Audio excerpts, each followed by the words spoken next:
Okay, I'm mic'd up, and the thing went here. Thank you, everybody, for coming. At some level, I wish it was a better circumstance. When I was here doing the Haystacks Common project, I ended up downtown a couple of times for dinner, and I was here about 20 trips when we were doing that project, and I kept walking home, and I was always amazed by how many people I saw trying to find a way to sleep under the freeway or somewhere else. So it really motivated me to come up here a few months ago and do a talk. And then subsequently, Sherry and others from New Hope said, "Hey, Chuck, come up and do a real discussion."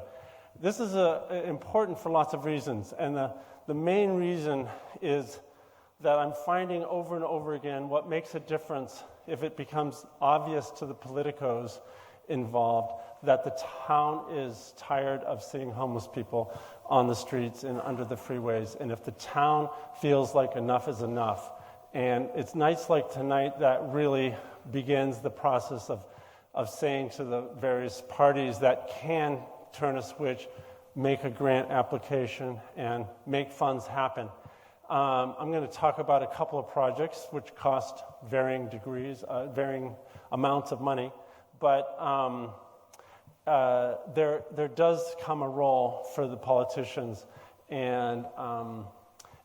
but they will only do what they think you want. In theory, that's true.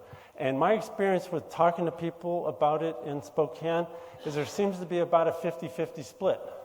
Those that think it needs to happen right away, and those that think that, I've heard people say it's Darwinian. It's just survival of the fittest, which doesn't make me very confident about any society when people feel like it's that Darwinian. And frankly, if you drill down in Darwin's books, you'll see the survivors were the ones who cooperated. And the word cooperation comes up a lot more than survival of the fittest. Some cultures have grasped the notion of if we cooperate, we're more likely to survive and to thrive, and some cultures have adopted the notion that it's survival of the fittest. And I don't think Spokane wants to be that culture, the one that says it's really survival of the fittest, because it doesn't serve anybody. In fact, I'm so happy that the business school was the key sponsor here, because as I'm working in different towns around the U.S., I'm finding that the people who care socially are half the picture, but the business interests have to be brought into that conversation. And it is a serious business issue, too. It has to do with economic development locally, and it has to do with keeping an immense amount of costs down. Around the country now, there's been 20 definitive studies of how much it costs to have homeless people in a town, and it's running between $30,000 and $50,000 per homeless person per year, in mostly hidden costs, but real costs per homeless person. That is for hospitals in particular, for fire departments, for police departments, for jails, and for other social services. It's cost, and those are just 5 of about 25 major costs that each city is incurring. If you only were to do it for economics, you would do it right away. And that's what city after city is finding out. You would just do it for that. And so increasingly there are business interests. This project right here had, the head of community development told me that the first year this particular project in American Canyon in Napa County said that project brought in about $25 million of economic development into the town in the first year. I don't know the economics entirely, but I hear it's something like if you bring in $25 million, it really it's over $50 million in terms of the exchange of money in that town, for example, over 5 years perhaps. But the point is that there's a lot of reasons to do it. Moral is enough. I mean, if one person dies on the street, it's too many. Last year, 206 people died on the streets of Spokane. And the year before that, it was 162. 199 died on the streets of Sacramento last year, and I have to say that Sacramento seems to be getting serious. But, it's interesting, on the radio, I heard in the local radio, the top 2 reasons for 199 people dying last year was exposure and violence. Well, duh. And that takes a little roof and a lock on your door. It's only two things. Those are two key components here. And so in so many ways, it turns out that the most humane and the most economical thing to do with homeless is to house them. And that seems pretty straightforward too. Okay, let me show you guys a couple projects. My day job normally is designing co-housing communities. As Joe mentioned, I've designed about 55 now around the country. And it's very much based on community in a high-functioning neighborhood. In 2004, this project here just north of San Francisco was deemed Neighborhood of the U.S. in the USA. And that year, 2004, there was 1.6 million houses built in the USA, so it's a lot. The reason this is Neighborhood of the Year, as far as I'm concerned, there's one reason. Because these moms were very involved in the creation of this community, just like Haystack Heights. And that's what, when you hear about homelessness, for example, you hear all the time people say something like, well, housing first, housing first, housing first. And I totally get that, the roof and the lock and all the rest. But I'm a big believer in community first, because if you can make the community work, then you can make anything work. If you can make a high-functioning neighborhood, basically, even in homeless projects, I find that you can solve many, many other problems, and I'll try to delineate that. There comes a point in the context of making a co-housing community where people start to feel like, this is just the picture frame, but this is the picture that we're looking for. We're looking for where people know each other, care about each other, and support each other. And if you can accomplish that, you can pretty much accomplish everything else. For those of you who have not visited Haystack Heights, and I don't know when they do tours there, but anyway, they've just been moved in about a year now, and it is definitely a high-functioning community. You really feel it. It's palpable when you walk on site. Wow, somebody cares about this place. These people care for each other at some basic level, and that's a functioning neighborhood. The common house is very well used. A lot of people, everybody there knows each other, knows all the kids, I live in a co-housing, a 34-unit co-housing. I know everybody's birthdays and their dog and their cat's names, and that's part and parcel with living in a high-functioning neighborhood. This is Haystack Commons before they got their new lawn. In fact, this was like a year ago, just after they had moved in. You can tell because there's boxes everywhere, and the kids loved it. But now it looks different. The problem that we're trying to mitigate, not with co-housing, but with housing people who otherwise don't have a house, is this kind of a problem. Where I live in Nevada County, California, 50% of the fires, the forest fires, since 1989, have been started by people who live outside, basically. Well, in fact. And, my feeling is they've got to cook their beans somewhere. And it's not going to be like a legal stove. It's not going to be a legal anything. It's going to be a campfire. And it doesn't take hundreds and hundreds of people before there's a forest fire, basically. Over half have been started. So if you factor in all those dollars to the federal, et cetera, you're talking about a lot more than $50,000 per person. The Dixie Fire in California, the biggest fire of all times last year, was started by a homeless person. I mean, that one cost, millions of acres.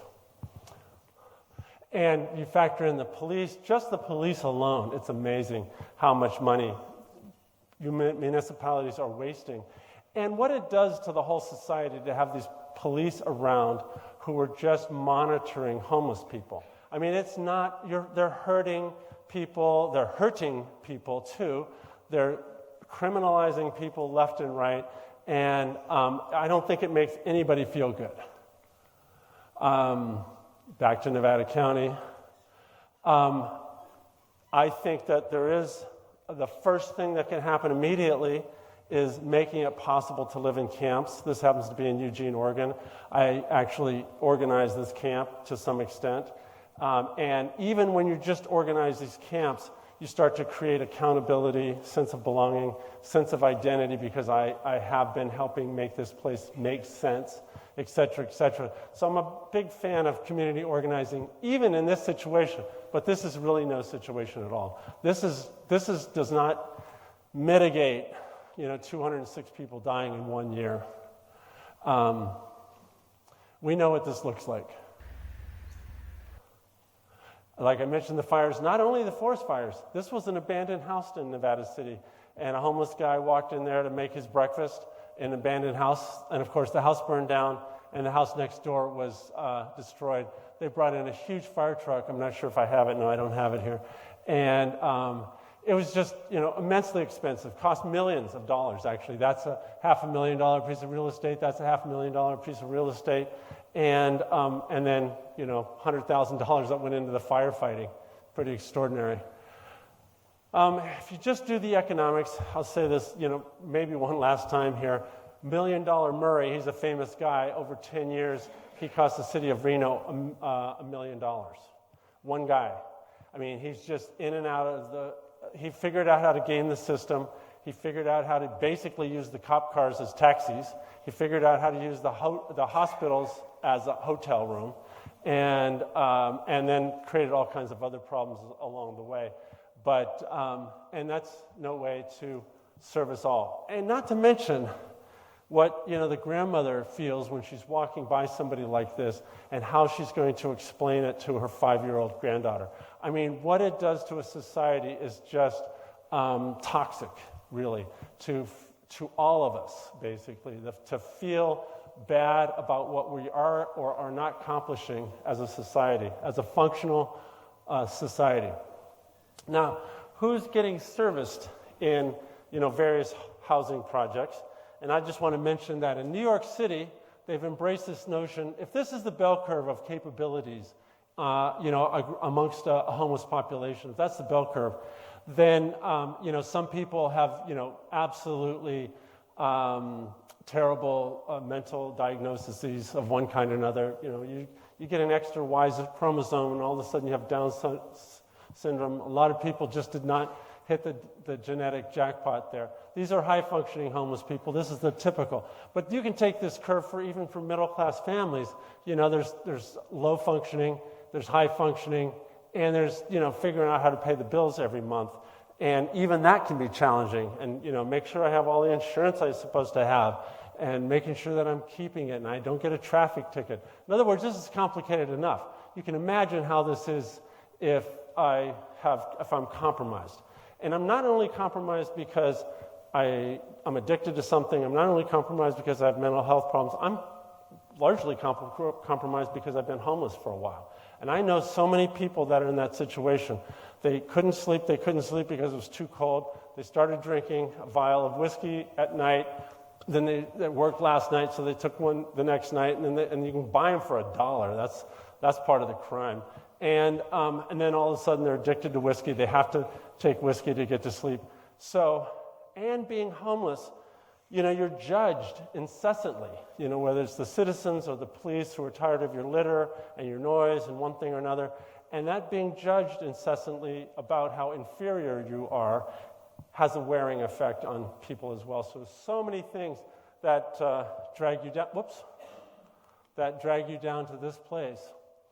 So in New York City, they've decided to house these people because this is what they cost as a function of their capabilities. The lower functioning you are, the more you cost the city. So they basically only house this group right here. They found that 1 to 10 kind of caregivers gives them, has lowered city costs considerably. I'm a fan of having a group of people that is cut off, in here. That's its own institution, basically. That's another cost. But in the context of making a homeless structure locally, there's another curve. And what I have found is that the people in the high functioning, not only do they not cost anything at all, they just happen to be homeless, but also they end up making this population, the whole population, a community to the extent that they can cooperatively figure out how to solve problems. Eugene, Oregon, we built 30 little tiny houses, and with nothing but plywood and 2x4s. No heat, no light, no plumbing, and together they figured out how to get solar panels, get batteries, get heat, get plumbing. They ended up doing all of their own plumbing to the street, and it was just because they had enough capable people living in those 30 units. Of the 45 adults, there was a half a dozen people super capable, And because there was a major intent to have this be community first, not just housing first, but first and foremost, make sure the population knows how to work together to share resources and brainstorm, discuss, and decide and consent on next motions to make. So in this case, in Spokane, I'm lobbying, and so are others, that, whoops, darn it, sorry you guys, that this curve even be flattened further to the point that some people over here could actually live fine on their own. And if we can make some affordable housing on here as well, then they will add to the pool of capable people to the point that as a community they can absolutely solve whatever their issues are, but bring all of these people with them along the way, or all of these people with them along the way. So a few years ago, as I've mentioned numerous times here, or previously to here, is the number one way to get a project built in your town is to express and make it obvious that there's a collective will to make this happen. I mean, over and over again, all governments, taxpayers, everybody's wasting an immense amount of money trying to figure out what to do, and the reality is we just have to do something, especially when you do the real math. If it's really costing $30,000 to $50,000 per person, then the math is a no-brainer, basically. Let's just make some boxes tomorrow. And I've worked on numerous of these where we literally in 2 or 3 weeks, we built 30 little tiny houses. So, somebody was talking today about, we need another organization. And I was thinking, in the time it takes to put together another organization, you can build 30 or 40 of these units. So basically, I'm a big fan of going that direction. And in the context of a regular single-family house and otherwise a very rural single-family house neighborhood and an otherwise very rural setting, American Canyon, it so happened that the head of the community development agency of American Canyon decided, brand new town, 10,000 people, recently incorporated, and the head of community development said, hey, I think the first thing we need to do is get all the people off the streets that are sleeping on the streets in this town. And he was able to garner enough political will for that locally to make that happen, and brought a lot of people in that cared a great deal. And over again, this project in particular shows that once the momentum is started, ignited one way or the other, that there's enough momentum to make it, to bring it to fruition. By the way, I'm going to go super fast on these slides because of a lack of discipline and some staff of mine that decided to throw in a few extra slides. I have 111 slides tonight. Usually it's 80. So some of this is going to look like a movie along the way. Neighborhood, serious neighborhood engagement. The people who live in those single-family houses were brought in very early. That's part of Community First. It's not just for us, it's for them too. It's going to work for them. It's going to work for them a lot better. There's not people sleeping under the trees, on the sidewalks, etc. And it helps your property values if they're not sleeping anywhere in your neighborhood when somebody drives up. There's a lot of very obvious reasons that it works for everybody if you do it. And more community engagement. This was the guy in community development who said, let's just do this. Let's make this our first priority. He got the city council on board. We got the planning commission on board. And basically, but what really mattered is we got enough of the citizens on board that it became obvious, why wouldn't you do this? There's no good reason to not do this. And that's what we're hoping to ignite here, is the citizens of North Spokane make it obvious, why wouldn't you do this? There's no reason not to do it, not to pursue it, and everybody's much happier. I talk to Brent all the time. He's happy. The funny thing is I talk to a lot of the residents here all the time. They had 28 different architects do proposals for that project before I got involved. I was the 29th architect. And they were all 28 of them, because it has a 56-foot drop over 3.5 acres, all 28 of them were one building. And the city manager, community development, city councilors, enough people said, that doesn't look like a community. It doesn't feel like it's going to be integrated into our town. It doesn't feel like anything but an institution, basically, that you would, like an insane asylum. Like you would box people up here because that's the best we can do. And I have to say, the first impression on that site was that maybe that would be the easiest thing to do, put the parking below or whatever. And however, it became obvious that from the feasibility, that project would have cost about $2 million more than what we built, and it was not have been feasible. So I started doing these sketches as a 29th architect and said, you know what, let's make it very centripetal, where people are talking to each other, communicating to each other, solving problems together. Let's just be together in this problem and this solution. And so my first sketches were this little village. And it's so interesting, in a rural setting, I had to convince the farmers, and our next door neighbor is a big sheep farmer, that there was a time when people lived in villages. We always get this impression that this is not like our neighborhood. This is a big ranch. We're about ranches in this neighborhood, and this is not about our neighborhood because we're about garage doors and single-family houses and suburbs. Well, there was a time, even in rural settings, where a cute little village was an appropriate thing to have on the landscape. And in fact, it's the most timeless thing we could put on the landscape from an abode point of view. Very reminiscent of an ancient Chinese village, where this little village is relating to the topography, married to the topography, married to the community itself, and in this case, married to the farm. There's relationships between all the components that is more than just a roof over your head.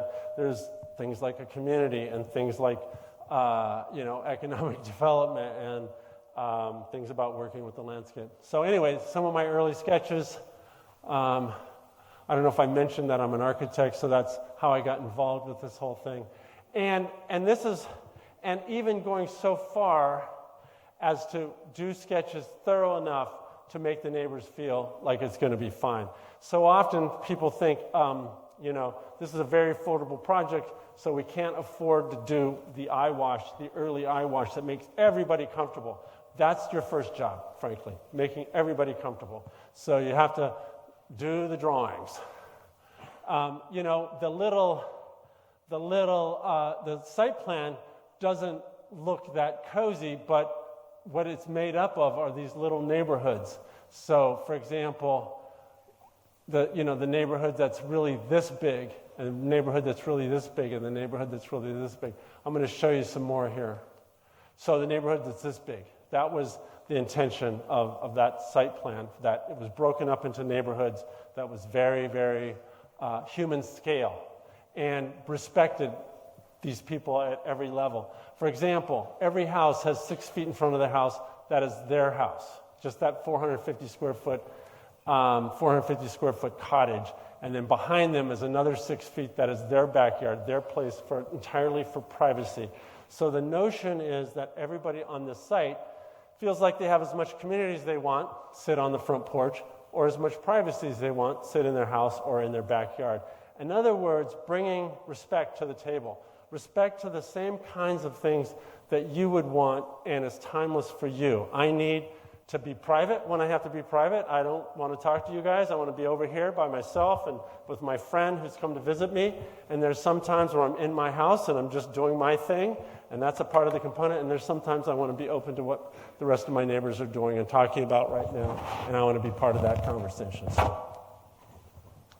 the cottages, 450 square foot, couldn't be more simple. Walk in the door, bathroom there, kitchen, dining, living, bedroom.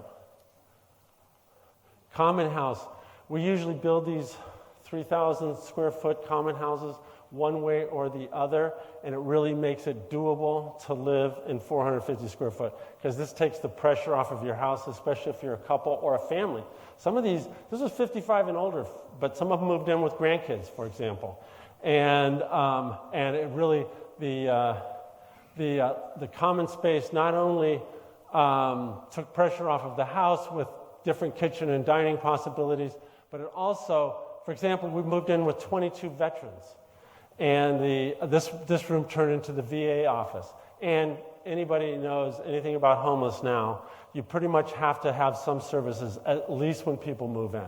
We've had some good luck. I did a project 15 years ago, only single moms and their one or two children, and they ended up managing their project entirely after a couple years. They also had to be in school to live there, usually junior college, usually things like dental hygienists and stuff. And Mercy Housing, who was the nonprofit on that project, they have a manager there 1/2 of a day a week. And they say it's the easiest project that they manage. And it has everything to do with they are a high-functioning community. They cook for each other, they help each other make sure that they get their homework done and all the rest. And it's an extremely successful project. What was so unique about this project, as an architect, I'm used to doing lots of affordable housing projects, usually when the nonprofit hires me to design some economical houses, and everybody feels like we're just creating boxes, and that's the thing. But it's necessary. Housing first is real, and it's a real necessity. But this place, we're obviously going to make a community, a place where people know each other, care about each other, and support each other. It garnered so much wide-range support. Normally, housing projects of this scale have 6 or 7 funders of one kind or another, whether it's Bank of America, the state of California. In this case, we also had Wells Fargo, etc. But in this case, we had 16 funders.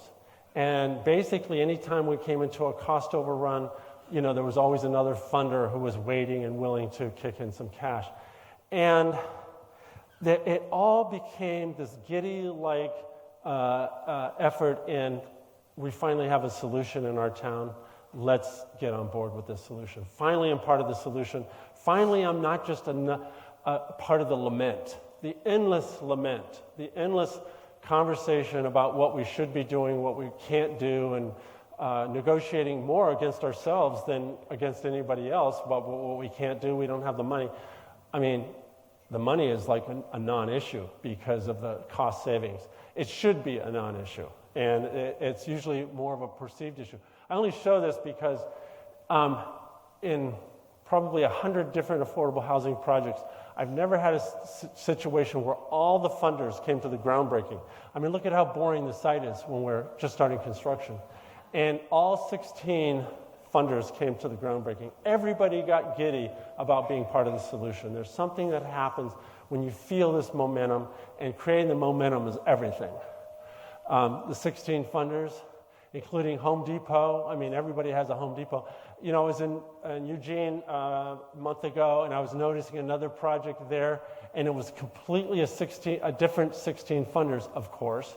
And, it really comes down to, and this is one of the things we're going to talk about on Saturday morning, is a committee that is willing and able to help find the funders locally, which means usually starting, get organized, get to the table with a good proposal, and most importantly, making the ask. I mean, who knew that, Home Depot would have an extra $50,000 sitting around that they could donate to the project until you asked, right? And somebody asked, and they said, sure, we'd love to be part of the solution, just like everybody else felt and that got involved with this project. Even the painter kicked in $5,000. We ended up having 21 framers on the project. Only one was a real framer, and we had 20 people who learned how to be framers. There was just a lot of that. Let's just say that. It was kind of interesting. We had to tear down a few walls along the way, but a lot of training happened. A lot of very positive training happened too. And so everybody saw it not only as a way of developing a project, but developing individuals along the way. I mean, we hired laborers to clean up, et cetera, et cetera. Again, we had that 56-foot drop from the top to the bottom. And so the Lombard Street, number 2, had to come into play, especially because there was an early decision to make it 100% handicap accessible. And and a 56-foot drop and 100% handicap accessible, that was a workout. Except it gave us wonderful little characteristics like Lombard Street, and I can't tell you how much the grandkids love Lombard Street. It was so interesting to me when they first moved in how many grandkids showed up. This is probably 55 and older, but it was, very emotional to have all these grandmoms tell me, Chuck, for 5 years I've been outside. The parents wouldn't let the kid come hang out with me. Now I have a place. So there's just a huge human level of human activity that happens in a positive way if everybody's sheltered. We're lowest common denominator when everybody's not sheltered. From the air, from the helicopter. Because we had 22 vets, I decided at the last minute, this is the common building, I decided at the last minute to have 3 soldiers in formation and 1 fallen soldier over here. And it was so interesting. I didn't tell anybody I was doing that, not even the VA, because I didn't want anybody to try to talk me out of it. Then I told them about it after we're all built. That's what happened. That's why these dormers are there. And they just celebrated. They loved it, frankly. But you never know, I've been in enough situations where I put my, got out on a limb like that, and somebody would go, "No, Chuck, we need to save that money." Well, whatever. Look, I've volunteered enough hours on this thing. I can do that. But I didn't have to go there. I just built it, and they said, okay. I was so astounded by weeks after most of these people moved in with a wet sleeping bag, and that's about it. And all of a sudden, we're human again. We're just back in the human game. Now we're not surviving. We're back in the human game. This is living room, bedroom, kitchen, dining room here. And I'm going to talk about this furniture here in a minute. Common house, grand opening, about 150 people showed up. Matt here was one of the gentlemen who helped talk that day. Matt got up to the podium and he says, that freeway that you guys drove in on your way in here today, about 150 people came. He says, I just got to tell you, I've been sleeping under that freeway for 6 years. And I'm a Vietnam vet. So you really get this feeling like, sure, these Vietnam vets, these Iraqi vets, these Afghan vets, they went over, not because of anyone here, but because of ill-fated reasons, got really messed up, frankly. Many of them got really messed up and ended up homeless. And we have unfortunately cast them to drift. Anyway, when he was shown his house, his little cabin, he said, "Oh my God, I feel like I came to heaven and I'm going to stay here." And he's saying this on this day, and I'm going to be here until I go to heaven. Anyway, it was a pretty emotional day to have one person after another. And this was, they were just volunteered to do this. People moving in.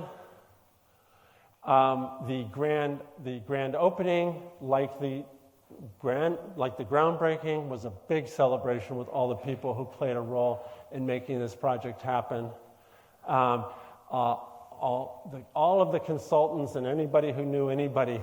This is my pickup, and I live in a co-housing, so I told everybody we have to furnish this 70-unit project. And they just brought all this stuff to the table, dishes and toilet paper and just, on and on and on, that I'd made several pickup trucks over there. The homeless people helped unload them, and they all went to the common house where people spent time picking out their accoutrements. Because, again, they moved in with a wet sleeping bag, basically. Some of them didn't even have a toothbrush. And now they had everything they needed, or a lot of what they needed. This is probably, this is 1 out of a dozen weekends where everybody's houses were furnished. And it was in terms of lots of things, like not only saving money, not only housing people, but all of these people's mental health. Now they have a home, now they're part of a society, if you know what I mean. Now they're part of a society, now they're accountable for their behavior, now they have a sense of belonging, now they have a sense of identity. I live here, I help make this place happen, and I'm going to be part of the solution too. That's critical. They feel like they're going to be part of the solution as well. The amount of gardening that people were doing, literally half an hour after they moved in sometimes, literally, they were out there gardening within that amount of time. People who had no gardening opportunities previously. The grandkids, I can just go on and on about the grandkids there. It was pretty exciting to see. Victoria here on the left, she still has my cell phone. She calls me from time to time. This is 5 years ago. She calls me from time to time and says, Chuck, we just had a covey of quails move onto site, or stuff like that. And I love it. I got to tell you, I love it. Bringing people together, making the environment as centripetal as possible, making not only the close proximity so it's easy to run in and talk to your neighbors and talk about the issues of the day and try to solve the issues of the day, whatever they are. Joe needs to get to the doctor this afternoon. We need to find somebody with a car that can take him to the doctor. And by the way, like where I live, the state of California spends $1 million a year to get elders to the doctor, the pharmacy, their friend's house, the grocery store, $1 million a year for 2,000 or 3,000 seniors. The state of California has decided that counties should start providing that service. Last year, we had a $285,000 shortfall on that budget, so now the cops and the fire department is being the taxi drivers for everybody else, another huge cost. And here, they do 100% of their own schlepping, 100% of getting around. They have figured out via community that there's enough people that live there, about a quarter of them that have a car, and enough trust in each other that they're able to provide those services for themselves, with each other, to each other. Probably what I like the most about walking around that site is what seems to be extremely healthful conversations, especially at the front door of the houses. And it's quite different behavior than just 6 months previously when they were outside. When you're outside, of course you have to worry about each other. And by the way, sometimes I design homeless projects where they already did have a sense of community before some of the people who moved in. That was great, but usually they don't have as much of a sense of community as you might hope that they would. There's just problems that make it difficult to accomplish it. But here, there obviously was one. And why is that so important? It's so important that these guys solve their own problems, in my opinion, as much as possible. Not only help build the project, but also help manage the project. I'm going to talk more about that later. And so, I could walk on site anytime, and it felt like it was 4 to 6 people having conversations outside with each other. That really made my day. The same person who made that mess right there, and for all the reasons that make the rest of us so annoyed with the homeless population, is the same person who lives in this house, who happens to be that guy, Matt. The same person who made that mess is this person right here, I forget his name. And so you can just see it's quite binary. I don't have a place to live. I don't give a shit about society. In fact, I resent them. I feel contemptuous about them. I don't care how they feel about me. I'm tired of how they feel about me. To now I'm part of I'm part of the fabric. And it's this 450 square foot unit. No big deal. I'm just going to whip through. This is a 5-story project.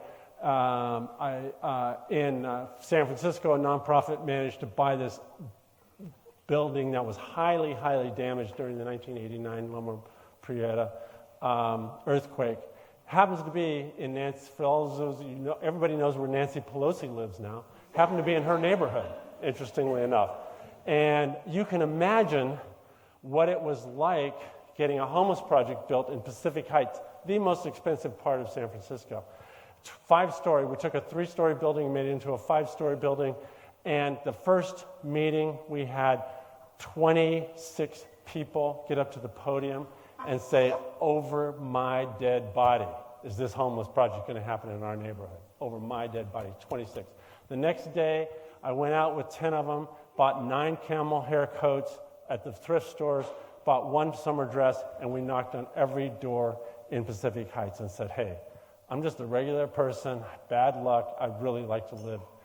This is my only opportunity to live in this neighborhood. I've been living under that freeway, I've been living in these bushes, and I have an opportunity to get a room now. Please support our project. The next hearing, we had 6 people who got up to the podium and said, over my dead body. The head of the Planning Commission, I forget her name now, Sue something, and she said, well, I could live with 6, but I couldn't live with 26. So what that teaches us, very unfortunately, is land use in America is very much a mobocracy. How many people come to the table to fight it? How many people come to the table to support it? That's why evenings like this is so important. We're hoping that when we propose something, all of you will show up. It's so critical. You have 5 planning commissioners sitting here looking at an audience like this, and this is how, in 55 co-housing projects in the U.S., I've only had 1 not get through, but it's because all the people who plan to live there and all their friends and family show up and say, why wouldn't you approve? Why wouldn't you let this happen? There's no logical reason to not let it happen except for fear and prejudices mostly.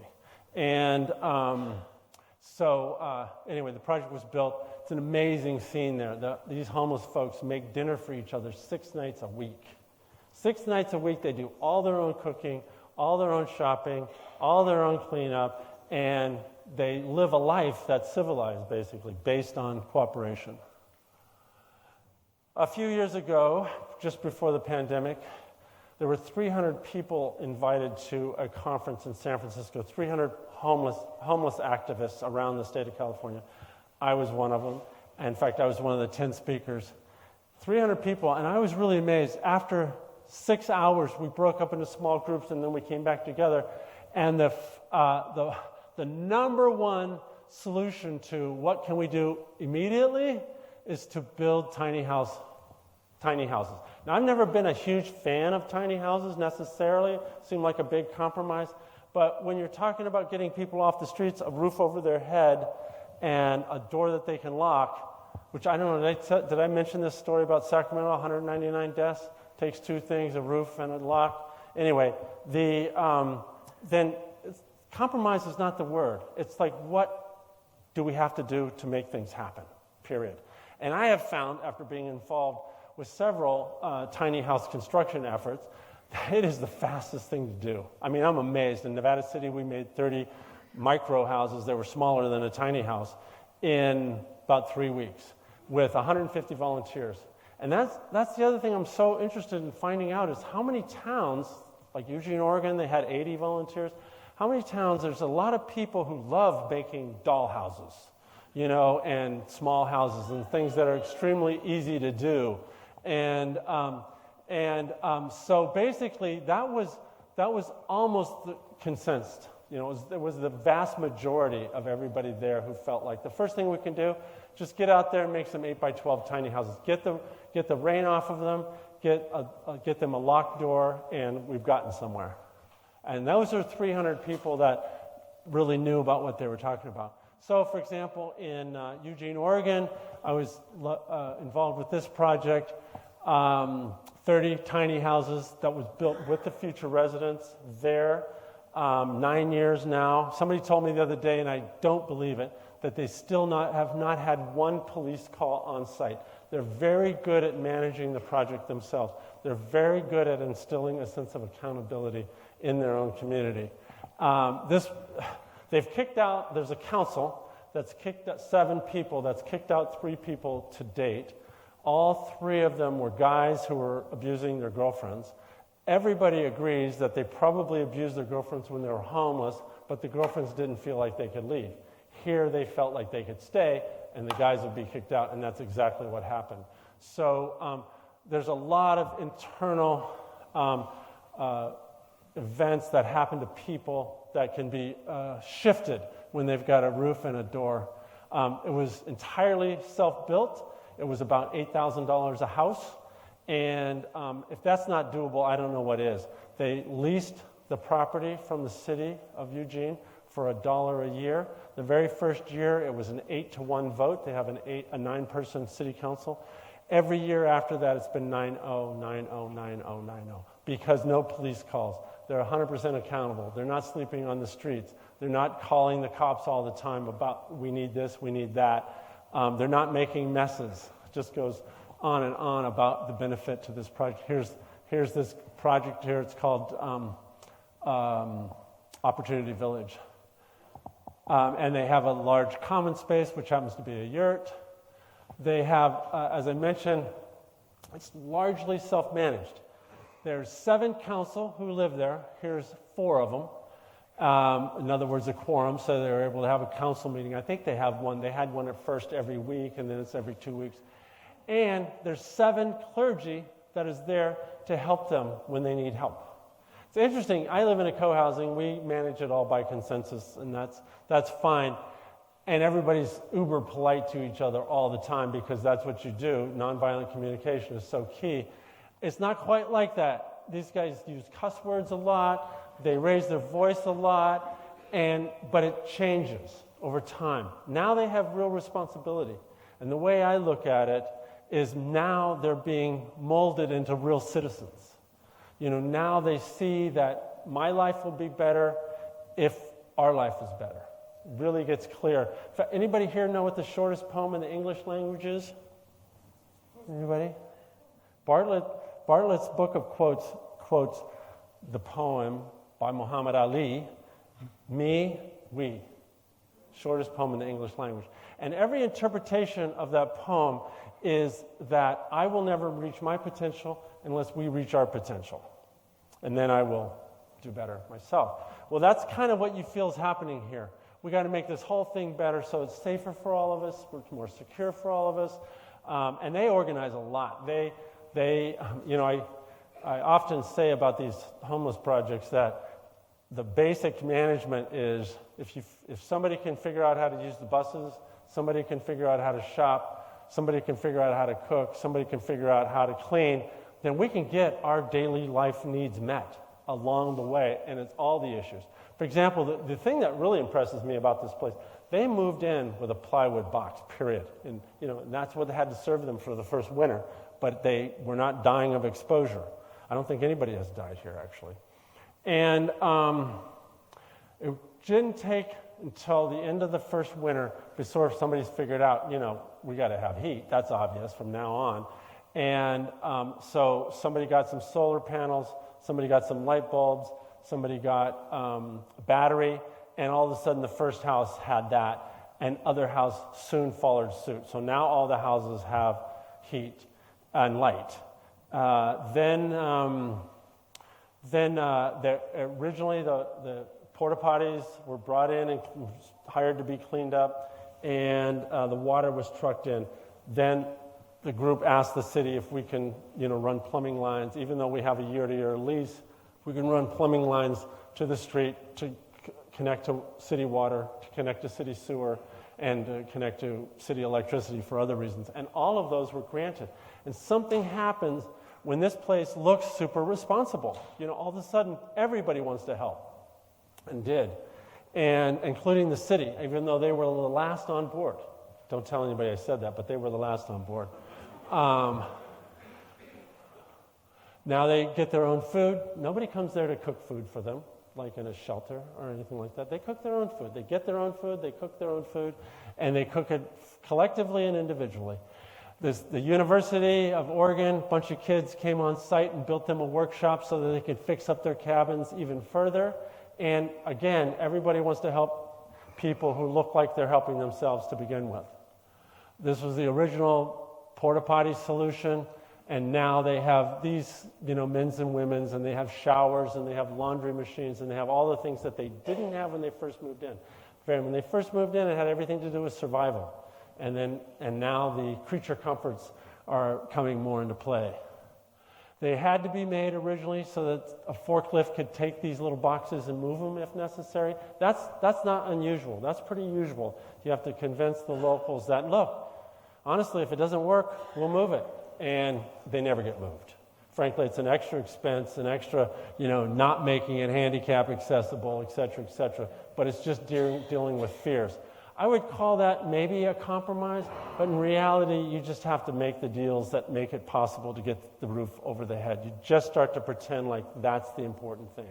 Get the roof, get the lock, and get a society that's working and people talking to each other, and the rest of it will probably fall into place, just like we are as a species.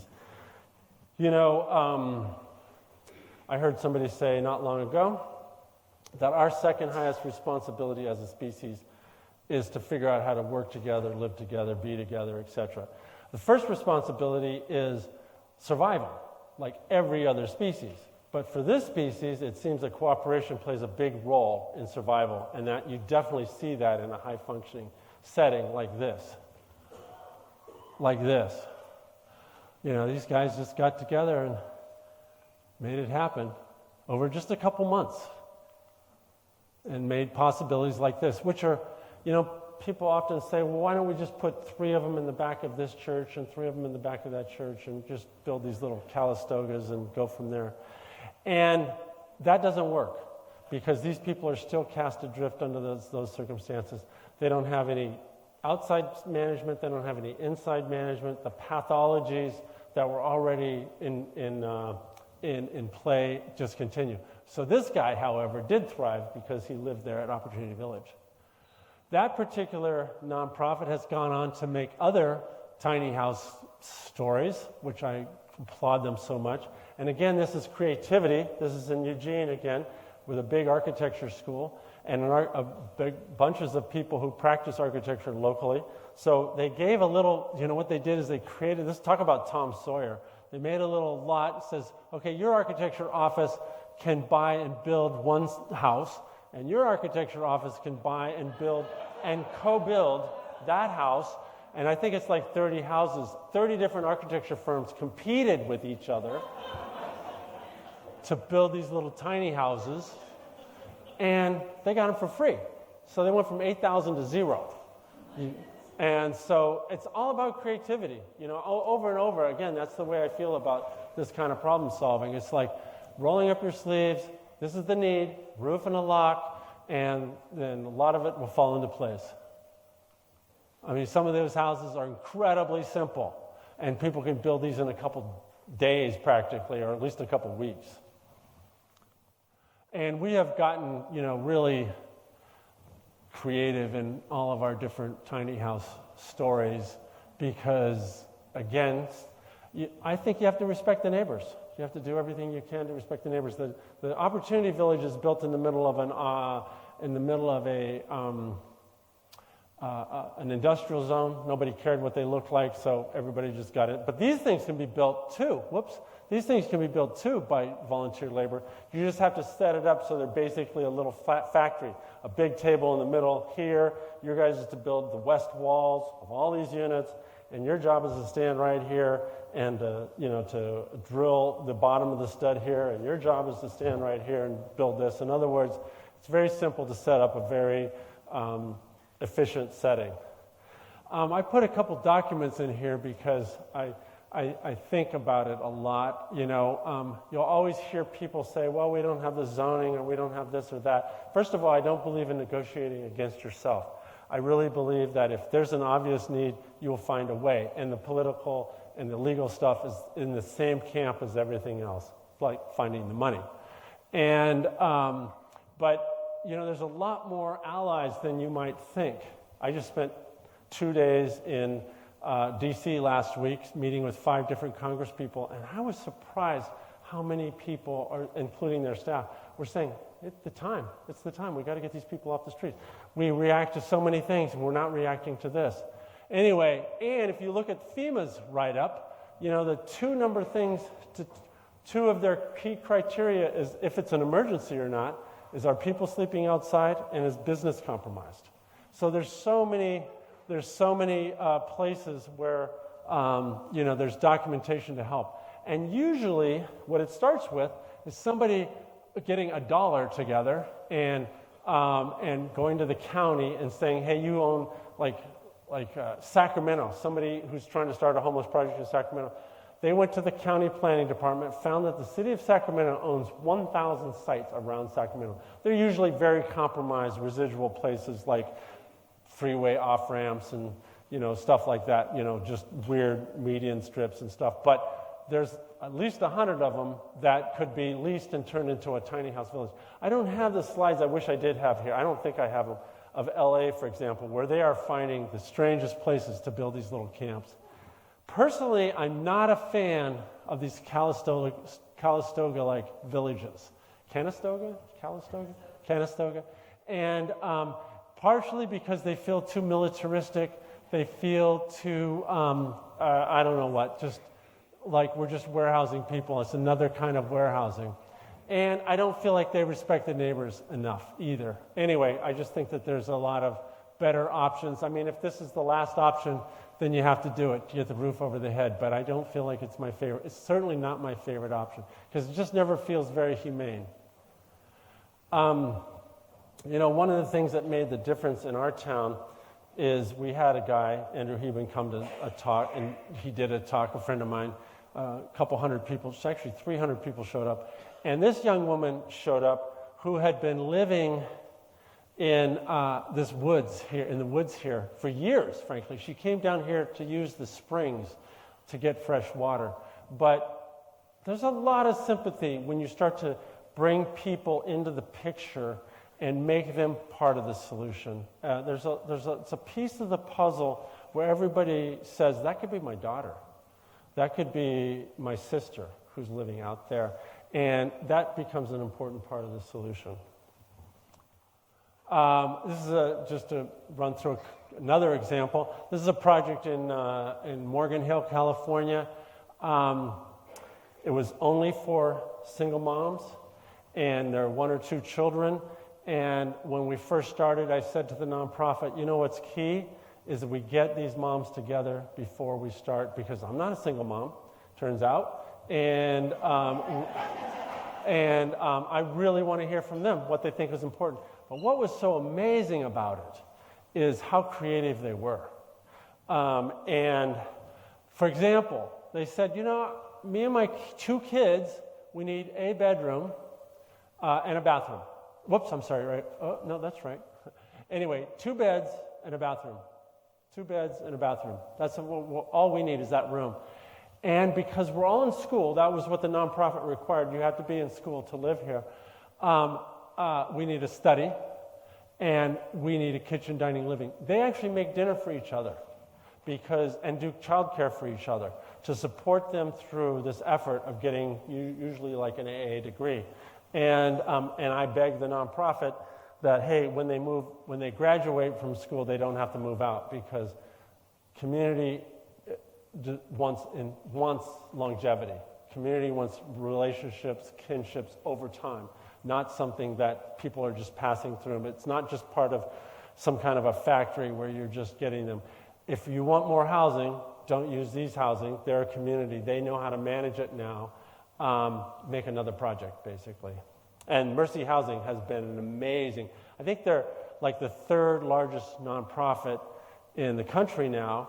And I can remember this project, it might be 20 years ago that we did this project.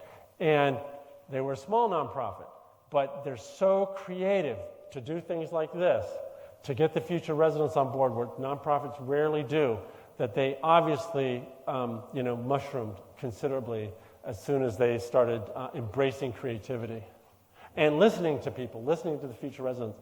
We built this project, 13 units for $650,000. It was their plywood boxes, I agree, and the congressperson, the woman Longren, I think her name is, she's still the congressperson. We told her that we used the future residents because it's not very often, and she said that's the way it should be done. No doubt about it. One other project I'm going to show you. I was visiting a homeless project in Iceland, and I was so amazed how far they've taken it there. And these people, 100% are autistic or Down syndrome. In other words, they're very compromised. But they've been running long enough that they've got an economic component. In fact, everybody's doing something economically speaking. They have a little store, etc. And they have a bunch of greenhouses, and they grow tomatoes. This was in November, by the way. I was there, and they're growing tomatoes still in Greenland. And lots and lots of greenhouses, lots and lots of farming, actually. They have the only forest tree tree plantation, basically, in in Iceland, and they're all over the Northwest. Obviously, Weyerhaeuser and everybody else has one, but there were none in Iceland. So anyway, they made these. This is my kitchen table, and they made these candles that I bought while I was there. They make lots of things there, and that helps with their economic development. I showed this slide because over and over again, especially in semi-rural areas, which this project looks like it's going to be in, people talk about, this is not consistent with our little ranchettes that we're used to in this part of the world. It's not consistent with our suburbs. Well, villages like this one, taken a photo, let me see if I have the next, taken by my two neighbors when they were in southern Germany like a month ago, are a timeless way that people have lived together. In fact, when we had the 4th of July parade in Nevada City, the MC said, as the co-housing was coming through, the MC says, here's the Nevada City co-housing, an experiment in living. So I went up and I talked to Pat afterwards, and I said, you know what? Those single-family houses equidistant across the landscape, that's an experiment. That's the experiment. People have been living in villages for a very long time. And if you can make a viable society there, it's a thriving world to make. When you have pathological behavior, of course, it's not as doable. But the key is to make it. But I'm always amazed how, as tourists, when we go to visit another country like southern Germany, people are taking photos of the village. They're not walking around taking single-family houses, and they're not taking ranchettes. They're taking little photos of villages, so they can be extremely aesthetic on the landscape. I am motivated to make this work because I grew up in a small town, 325 people, and I know from living in that town, Northern California, the whole county, Sierra County only has 3,000 people. I know from living in that county what people can do when they choose to cooperate. I was amazed when I was 16 or 17, 1973, we had the oil crisis. The first thing that this town did was all get together and talk about carpooling to the grocery store and carpooling to the ski slopes, et cetera, over, and all the things that we did to make our lives easier and better were done cooperatively. And this happens to be my grandmother right there. The people's desire and ability to get together and solve problems never amazes me when it's functioning. And it doesn't seem to be functioning the majority of the time. So we know if we set it up to succeed. My grandmother was in bed her last 10 years, and 15 different townspeople played a role in bringing her food, driving her to the doctor, and bringing her gossip, which she cared a lot about. So we know that we can take care of each other if the world is formatted just right. We know that we can't take care of each other. We have to hope for the government to step up when the world is not formatted just right. And there's these 8 people, locals, that I feel very confident that are going to help make this happen. So I'm hoping on Saturday morning you'll come and join us to talk about different roles for different people. I mean, I'm here because I feel like these guys are going to accomplish something. I'm not interested in more conversations about how bad it all is and how wrong the government is for not doing anything. I'm more interested in the conversation, what do we do now? What's our next step? How are we going to get this done? And therefore I wrote that book. So grab one on your way out, just $20, it helps. Then I wrote this book about how to actually get these things done. This is about one project, basically. But this has got, story after story about how these different projects were built and the necessity, including haystack hats. The whole story about how that project was built is in this book. And these 2 bookstores locally, including Whitworth, is selling the book here locally, and you can get the book in either of these 2 places. I just wanted to give a shout out to them. I don't know about you guys, but I feel like bookstores always have the potential for culture change, and we got to have a go-to place to get information. I'm a big believer in bookstores. Saturday, our job, I should tell you that I mentioned that we had a presentation in our town, 300 people showed up, and immediately, and that was after years and years and years of people talking, not getting anywhere, I felt like a whimpering voice in the forest, frankly. Then I invited Andrew to town, and the next weekend we had 2 committees meet. One of them about fundraising. This is my office. One of the committees, I'm not even here, just they're using my office to have a committee meeting, and they're talking about fundraising. And one was about management and how they were going to get the management done. This guy actually ended up becoming one of our main funders on the project. He just happened to make a lot of money in his industry and ended up becoming part of the picture. Yeah, the management is always a big deal too. You have to not only convince the neighbors that it's going to be beautiful, but you have to convince them that it's not going to be mayhem. It's not going to be Lord of the Flies. It's going to make sense. And that's a workout. And usually that's only accomplished by having the management figured out before everybody moves in. And that's especially part of the participation story, making sure that people see the participation, respect the participation, and can grow from there. This is the project I was mentioning. This is a little committee of which I'm on, where there was this little school that I was working with at the time, 25 students. Half of them were homeless. So we made little tiny houses for these homeless students. And that was pretty interesting. This is where we're meeting on Saturday morning. Hope you guys can come. Thanks very much for tonight.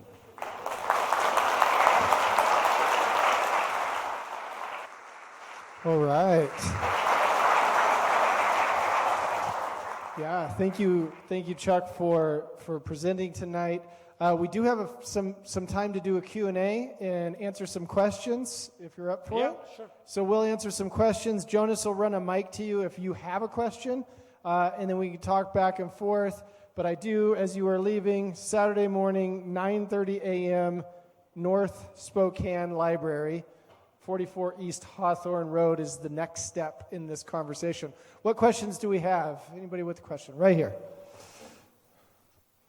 I have about a dozen low-income rental units myself, and come out of home. And I really...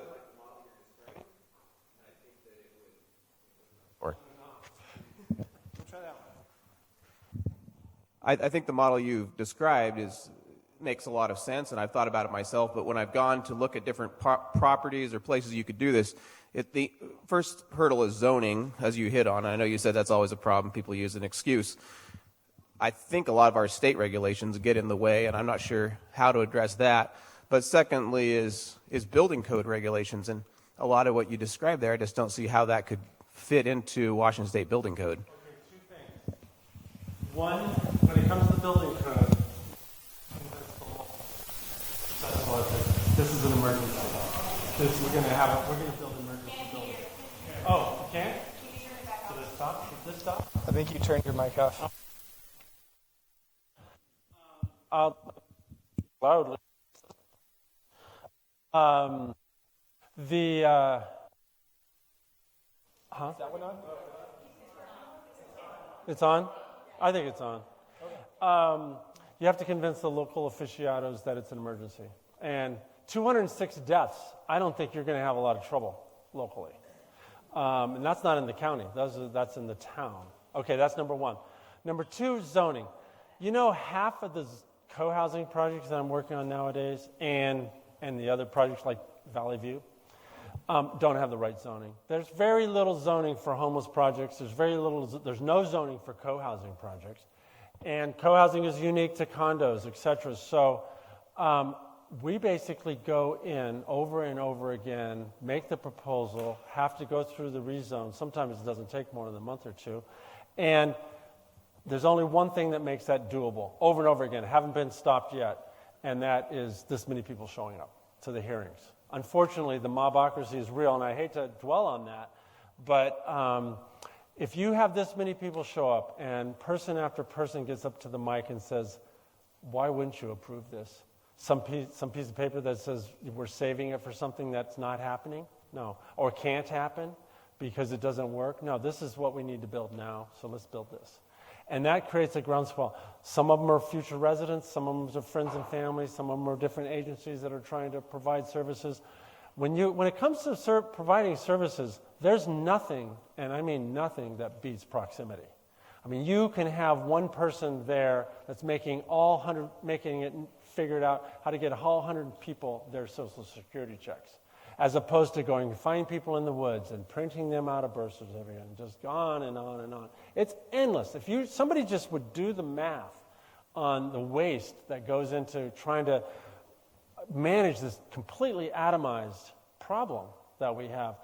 You know, locally we had to buy at one point we had to buy another fire truck because the fire department was making, at $1 million, by the way, the fire department was making the point that you get one person, one fire truck, one crew, one engine in the woods, managing one fibrillating heart or defibrillating heart, it takes it out of commission in the woods, right? So now we have to have another one as a backup. It's just inefficient.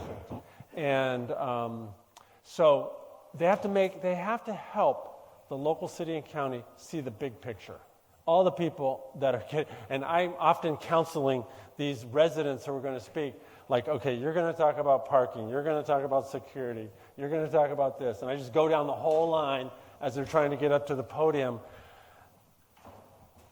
It's better to make a good case than anything, and there does come a point where people say, why wouldn't we vote for this? Zoning hasn't proven to be a problem so far, knock on wood. Sir.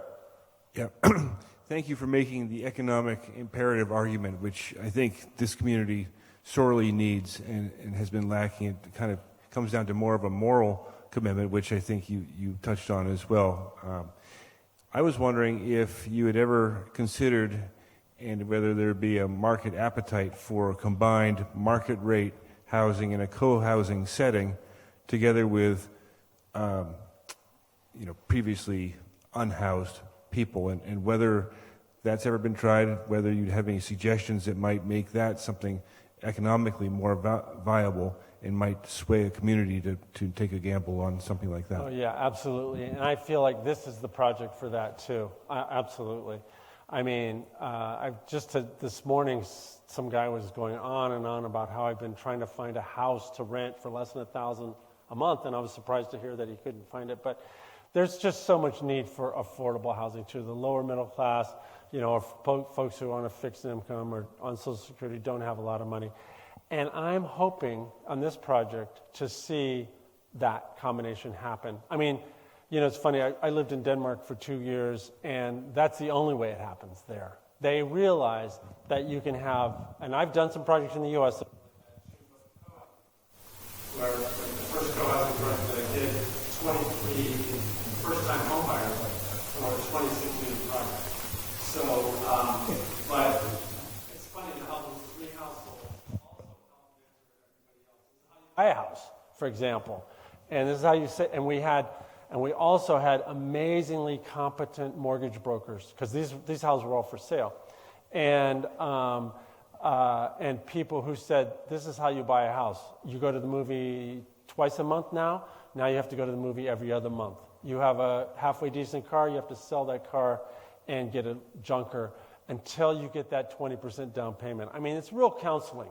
And it's just people, been great if we all had perfect parenting. We didn't. So now we have to complement that with other, schooling, basically. Excuse me, Chuck. This town's built quite a few large apartment-looking buildings, low-cost housing. Are these going to work, do you think? There's 4 or 5 stories. A fourplex? No, 4 or 5 stories. I'm sorry, what? 4-story? 4 or 5 stories. There's at least 100 people. Existing buildings? No, brand new. Brand new. Well, the cafeteria. Oh, are they under construction now? No, they're done. They're lived in. They're occupied. Oh, they're occupied. I know it can work because I've done projects like that, one in Oakland in particular, but it's very aggressive organizing.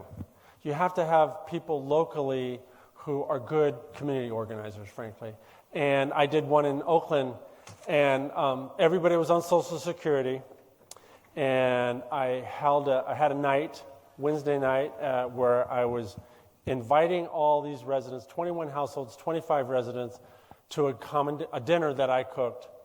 And I knocked on the doors that morning, and I said, knock, knock, hey, you're coming to dinner tonight? But what was interesting is I knocked on the door, and everybody opened the door about this far. What do you want? What do you need? And I said, first thing I said is, hey, because it's an SRO, basically. I said, single room occupancy. I said, by the way, I'm just curious, how do you like living here? And they say, fine. I like it fine. They leave me alone. Then we had that dinner, and they had just moved in, and I said, I asked the audience, I said, they all had their dinner plates and they were ready, and for discussion. They only came because I was making dinner, probably. But anyway, I want to know, 25 people, how I want to ask you tonight. We're going to brainstorm tonight how to find activities that you would do together that would make your own personal life more convenient, more practical, more economical, more fun, more safe, more secure, more interesting. That's our whole agenda tonight. I said it 4 or 5 times. Then I went over to get my dinner because I knew there was going to be this long pregnant pause. None of these folks were used to being asked, that kind of a question. It's almost academic. I went over and got my dinner. The Chinese interpreter did her thing. The Spanish interpreter did her thing, and came back. And they came up with 19 line items that would make their own lives better if we did it together. In other words, they got safe about having the conversation. It was a 3-hour evening. The next Wednesday, we prioritized them, 1 through 19. Because we're only going to probably start to solve the top 5. But what are the prioritized line items? And we prioritized them 1 through 19. Anybody guess what number 1 priority was? Similar. To walk to the store together every day, basically. Or how there was no conversation yet about every day. But anyway, we just want to set it up for walking to the store together. Because it was a major pain. They only lived 2 blocks from a major grocery store, Safeway. But nobody felt secure going by themselves. So they would call up paratransit, who would drive 2 miles, tell you to wait in the lobby for usually at least a half an hour. Then they'd drive you 2 blocks, and you have to call them again, and then you would have to wait for another hour for them to come back another 2 miles in this huge lumbering bus. Ridiculous, right? And then they'd drive you back home. And that was the most insecure time because you had all these groceries and you couldn't manage all that anyway, so you get the drive home. So what they set it up, so the next night after we prioritized it, on the third night I say, okay, well, now we're going to define 1 through 5. What does that look like, going to the grocery store every day, meeting in the lobby every morning at 10 a.m., walking to the grocery store, phone tree, how are we going to manage this? And I show up for the third night and I knock on everybody's door and I say, hey, you're going to come to dinner, but they open the door like this. Hey, what are we going to do tonight? And da-da-da-da-da-da-da. You knew you were onto something at that point. And I said, well, we're going to define the activities. And they said, oh, man, we got the store thing down. We show up. In fact, they showed up. They had already started organizing. They showed up every morning at 10 o'clock and they walked to the store together. And it's usually about 5 people. They walk together. They felt secure about walking together. Just look at the big picture there from a global warming point of view. A functioning society works. A dysfunctional society doesn't work at the micro level and the macro level. So, and so we spent the night, coming up with the activities. Guess what the second activity was? Bingo. What is it with seniors and bingo? I don't get it. Really? Bingo? That's the best we can do? Hey, fun is part of life, right? And they had fun, so what the heck? Yeah. Hello. My question is multi-part. Could you talk a little bit about if the residents in these communities are transitional? Do they end up renting at some point? And when you talk about them being high functioning, how are they selected to live in these communities? And I think I mentioned how long do they typically stay before moving on? Yeah, well, I usually promote they can stay there forever if they want to, because longevity has something to do with a functioning society. And you get people who can elder new people who come in, mentor them, and etc. I very much try to approach architecture as much as an anthropologist as an architect. In other words, I'm not just making real estate here. I'm making, as far as I'm concerned, I need to make a community. So that's first. That's the principle. We have a poster in our office that says, if it doesn't work socially, why bother? So that's the first step. They do transition out, though. I think at Opportunity Village, the place that with the volunteer house, they paid by their way. Their rent was $30 a month after they moved in, and really happened is they put in a lot of sweat equity after that. But they put in the sweat equity with each other because, among other things, they wanted to be with each other. That's where you start to, all the work that has to happen, like digging a trench that's probably 700-800 feet long by about 2 feet deep, by about a foot wide. That you don't do that for fun usually, unless you're doing it with people that you like hanging out with. And by the way, you want a toilet that you can flush and stuff like that. But I think in Opportunity Village, if I had to guess, in the last 9 years, and somebody just told me this recently, I think it's about a half a dozen people have moved out, and they moved out to apartments. They all moved out to permanent housing and happy housing, I guess. So some of them move out. They get a boyfriend, get a girlfriend. There's lots of reasons to move out, and they move out. And then more power to them if that's what makes sense to them. But the first step is stabilizing their lives, frankly, and then they can make choices. And in the presence of a destabilized life, none of it makes sense. Yeah. Anything else? Pardon me? Selection. Oh, selection, the vetting. That's a really good question. A really good question. Personally, I suggest they get folks that are very low functioning and very high functioning, a cross section. If you look at New York, they're only getting people really low functioning. They find out that the lowest functioning tier, 25%, is they need about one caregiver per 10 people to help them manage, basically. So it's the most costly thing to do, for sure, but they're saving the most money under those settings. In Opportunity Village, I don't think they have any management living on site anymore. So the management is taken care of by the residents, but they want to make sure that they have a cross section of capabilities so that they can learn from each other how to do the management and how to become more responsible citizens, basically. So I argue for a mix of the vetting. Different when a municipality like New York City is bleeding because of the costs, they went right for the lowest functioning people. When you start to realize, like this gentleman I was having this prolonged conversation with this morning, that this guy was super capable, young man, frankly. And I thought, my God, if you could get this guy into a project like then you would really get somewhere in terms of making the whole project work. So you do a little choreography is my recommendation. All right. Hi. I had another question about the selection of who to choose. Do you have a certain standard of being sober, or how do you deal with alcoholism or drug addictions? Do you provide rehab programs? Really good question. It's so funny. In California, a lot is moving away from the dry house. I designed a homeless shelter you had to be sober. You were tested every day when you came back at 4 p.m. and couldn't have pets. And you had to be not only sober, you had to have nothing on your breath. You were breathalyzed every day. And when you left in the morning, and you had to be out 7 o'clock, it's ridiculous. That whole shelter scene is kind of run like that. And then when you came back at 4 o'clock or 7 o'clock, whatever the hour was, you were breathalyzed again. A lot of people are moving away from that towards the come as you are kind of scenario, doing, all of us doing what we can.